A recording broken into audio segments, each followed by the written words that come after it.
Alors un atelier philo, c'est un espace où les enfants vont pouvoir développer leur pensée, s'exprimer et exprimer sa pensée et pouvoir la développer en écoutant la pensée des autres.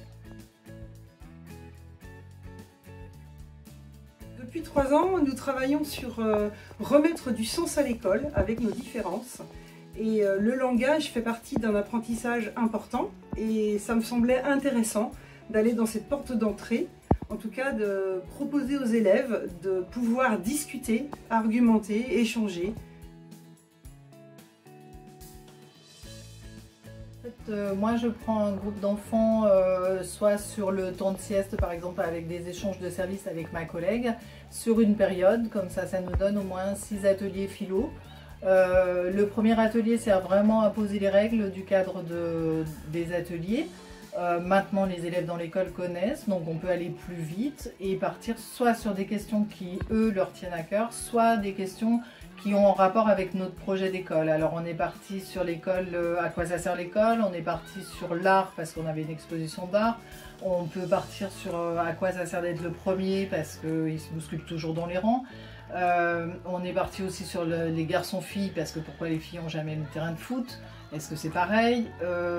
On est parti sur le courage et par exemple le courage c'est un thème que les enfants avaient vraiment choisi, qu'on a travaillé plusieurs fois parce que est-ce que le courage c'est simplement d'aller au bout de ce qu'on veut faire, mais est-ce que le courage c'est aussi personnellement, est-ce que j'ai le courage d'être moi-même, de choisir, de m'opposer? Comment est-ce que... Donc on a fait plusieurs ateliers comme ça sur le courage pour aller après sur une production d'écrit en cycle 3.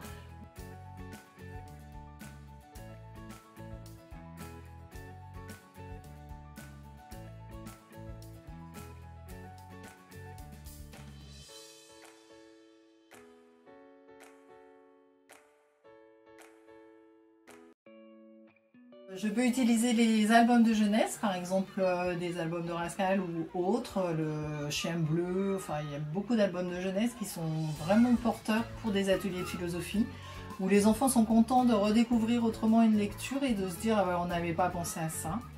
Donc je peux m'arrêter sur la lecture d'un album.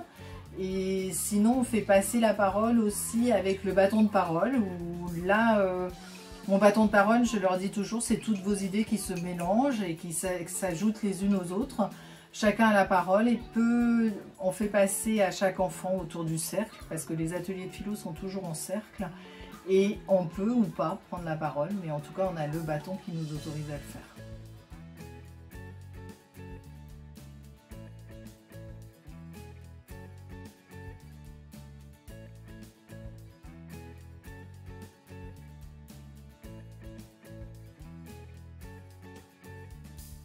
Bilan pour moi il est super parce que j'adore faire ces ateliers avec les enfants parce que vraiment on reconnaît des enfants qui d'habitude ne parlent pas et là osent s'exprimer.